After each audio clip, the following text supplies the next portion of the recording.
दहीहंडी अवघ्या काही दिवसात येऊन ठेपली आहे। दरवर्षीप्रमाणे यावर्षी सुद्धा दहीहंडी सण मोठ्या उत्साहात जल्लोषात साजरा करण्यात येणार आहे। यंदा पहिले 9 थर लावणाऱ्या गोविंदा पथकास 11 लाखाचे बक्षीस देण्यात येणार आहे। तसेच रोख रक्कम, आकर्षक सन्मान चिन्ह देऊन ह्या गोविंदांना गौरवण्यात येणार आहे। त्याचबरोबर या दहीहंडीसाठी कलाकार आणि राजकीय नेते देखील उपस्थित राहणार आहे। देशासह महाराष्ट्रात महिला अत्याचाराच्या घटना वाढत आहे। या घटनांना पायबंद घालण्यासाठी 2019 मध्ये नागपूर हिवाळी अधिवेशनात भारतीय दंड संहिता 1860 आणि फौजदारी प्रक्रिया संहिता 1973 मध्ये सुधारणा करण्याचे विधानसभेत विधेयक क्रमांक 50 आमदार प्रताप सरनाईक यांनी मांडले होते। आंध्र प्रदेश राज्याने भारतीय दंड संहितेच्या कलम 376 व 376 अ मध्ये दुरुस्ती केली आहे। त्यानुसार महिलांवर अत्याचार करणाऱ्या आरोपींविरुद्ध गुन्हा सिद्ध झाला तात्काळ शिक्षा देण्याची तरतूद केली आहे। महिलेची तक्रार दाखल झाल्यावर पोलिसांनी प्रकरणाचा 7 दिवसात तपास पूर्ण करणे, न्यायालयाने 14 दिवसात सुनावणी पूर्ण करायची आहे आणि न्यायालयात गुन्हा सिद्ध झाल्यास 21 दिवसाच्या आत आरोपी शिक्षा देऊन सदर प्रकरण निकाली काढायचे आहे, अशी तरतूद सदर सुधारित कायद्यात अंतर्भूत आहे। महिलांवरील अत्याचारी आरोपीस विहित मुदतीत म्हणजे 21 दिवसाच्या आत शिक्षेची कायदेशीर तरतूद करणारे देशातील पहिले राज्य आहे। आंध्र प्रदेशच्या धर्तीवर महाराष्ट्रातही असा कायदा लागू करण्यात यावा, अशी मागणी आमदार प्रताप सरनाईक यांनी पत्रकार परिषदेत केली। या विधेयकाची प्रत दहीहंडीच्या दिवशी मोठ्या स्क्रीनवर लावण्यात येणार आहे। याबाबतची जनजागृती दहीहंडी महोत्सवाच्या माध्यमातून केली जाईल। दहीहंडी उत्सवाची पंढरी म्हणून ओळखले जाणाऱ्या ठाण्यातील वर्तकनगर येथील संस्कृतीची विश्वविक्रमी दहीहंडीचे आयोजन करण्यात आले आहे। या दहीहंडी उत्सवात 9 थर लावणाऱ्या गोविंदा पथकास 5 लाख व आकर्षक ट्रॉफी, 8 थर लावणाऱ्या गोविंदा पथकास 25,000 व आकर्षक ट्रॉफी, 7 थर लावणाऱ्या गोविंदा पथकास 15,000 व सन्मान चिन्ह, 6 थर लावणाऱ्या गोविंदा पथकास 10,000 व सन्मान चिन्ह, 5 थर लावणाऱ्या गोविंदा पथकास 5,000 व सन्मान चिन्ह, तसेच मुंबई ठाणे येथील महिलांचे गोविंदा पथकाला सुद्धा विशेष मान देण्यात येणार असून त्यासाठीही विशेष पारितोषिक ठेवले आहे। आमदार प्रताप सरनाईक यांच्या ठाण्यातील संस्कृती युवा प्रतिष्ठानतर्फे या वर्षी सुद्धा जागतिक विश्वविक्रम मोडणाऱ्या गोविंदा पथकास 25 लाखाचे बक्षीस जाहीर केले आहे। यंदा प्रो गोविंदा सीझन 2 देखील मोठ्या उत्साहात आणि दिमाखात पार पडला। गोविंदा हा खेळ मातीपासून ते मॅटपर्यंत पोहोचला आणि अपघाताचे सत्र थांबले जावे हा प्रो गोविंदा मागील उद्देश आहे, असे आमदार प्रताप सरनाईक यांनी सांगितले। तसेच राज्य शासनाने गोविंदा खेळाचा क्रीडा प्रकारात समावेश केला आहे। यंदा गोपाल काळ्याला सार्वजनिक सुट्टी देखील जाहीर करण्यात आली। गोविंदांच्या काळजीपोटी शासनातर्फे 75,000 गोविंदाचा मोफत विमा काढण्यात येत आहे। यंदा गोविंदा अपघात मुक्त व्हावा यासाठीही प्रयत्न करूया, असे आवाहन आमदार प्रताप सरनाईक यांनी केले।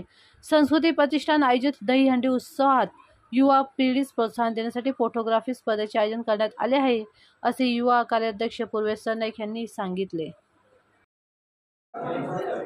ठाण्यातील वर्तकनगर येथील मैदानावर संस्कृती युवा प्रतिष्ठान आणि प्रताप सरनाईक फाउंडेशनच्या वतीनं दरवर्षीप्रमाणे आम्ही गोकुळाष्टमीचा उत्सव साजरा करतोय। मी समन्वय समिती आणि पूर्वेश सरनाईक यांचं मनापासून अभिनंदन करतो, कारण 18 ऑगस्टला वरळीच्या डोम येथे झालेला जो प्रो गोविंदाचा कार्यक्रम आहे तो अतिशय मोठ्या प्रमाणात साजरा केला आणि मुंबई ठाण्यापर्यंत महाराष्ट्रापर्यंत मर्यादित असलेला हा जो उत्सव आहे हा प्रो गोविंदाच्या माध्यमातून पूर्ण देश आणि विदेशात स्टार वाहिनीच्या स्टार स्पोर्ट्सच्या माध्यमातून पोहोचवल्याबद्दल त्यांचं मी अभिनंदन या ठिकाणी केलं।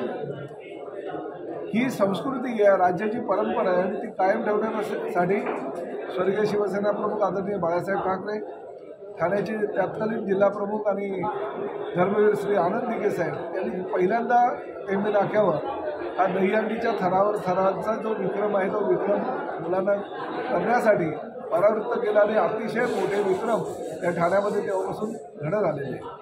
आजही संस्कृतीची दहीहंडी म्हणजे विश्वविक्रमी दहीहंडी म्हणून सुपरिचित आहे। Guinness world record, Limca world record सुद्धा या ठिकाणी झालेले आहे आणि आता ह्या उत्सवामध्ये सुद्धा काहीतरी वेगळं अजून एखादा विक्रम प्रस्थापित व्हावा अशी आमची अपेक्षा आहे आणि त्यामुळे सगळ्यात जास्त जो विश्वविक्रम आहे तो मोडणाऱ्या गोविंदा पथकाला 25 लाख रुपये, 9 थर पहिल्यांदा लावणाऱ्या गोविंदा पथकाला 11 लाख रुपये आणि त्यानंतर 9 थर लावणाऱ्या प्रत्येक गोविंदा पथकाला 5 लाख रुपये, 8 थर लावणाऱ्या गोविंदा पथकाला 25,000, 7 थर लावणाऱ्या गोविंदा पथकाला 15,000, 6 थर लावणाऱ्या गोविंदा पथकाला 10,000 तर 5 थर लावणाऱ्या गोविंदा पथकाला 5,000 अशा प्रकारचं हे रोख रक्कम आणि त्याचबरोबर ट्रॉफीचं आमचं पारितोषिकाची रक्कम आम्ही जाहीर केलेली आहे। परंतु ह्या वर्षीची जी गोकुळाष्टमीची सुट्टी आहे आदरणीय मुख्यमंत्र्यांनी मंजूर केलेली आहे, त्याचबरोबर आमच्या सगळ्या गोविंदांना विम्याचं संरक्षण कवच मिळावं यासाठी 75,000 गोविंदांचं विम्याचं संरक्षण त्यांनी दिलेलं आहे आणि मला अभिमान वाटतो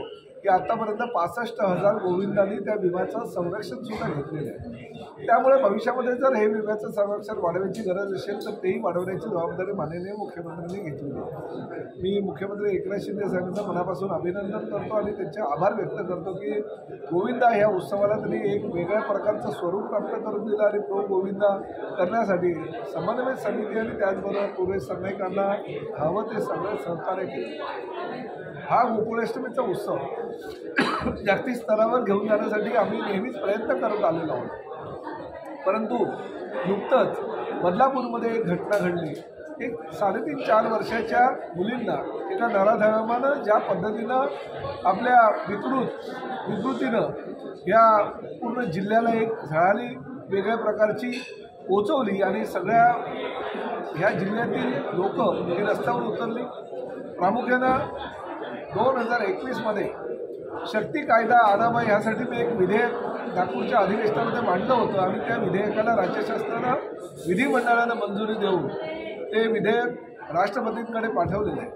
ह्या गोकुळाष्टमीच्या निमित्तानं मी सगळ्या गोविंदांना आवाहन करणार आहे की शेवटच्या थरावर चढलेला आमचा जो गोविंद आहे तो सलामी देण्याच्या ऐवजी त्यांनी या विधेयकाची कॉपी जर त्या ठिकाणी फडकवली आणि राष्ट्रपतींना आवाहन केलं, विनंती केली की लवकरात लवकर हा कायदा मंजूर करा जेणेकरून असे नराधम परत असे कृत्य करायला त्यांना इच्छा होणार नाही किंवा ते तसे कृत्य करणार नाही.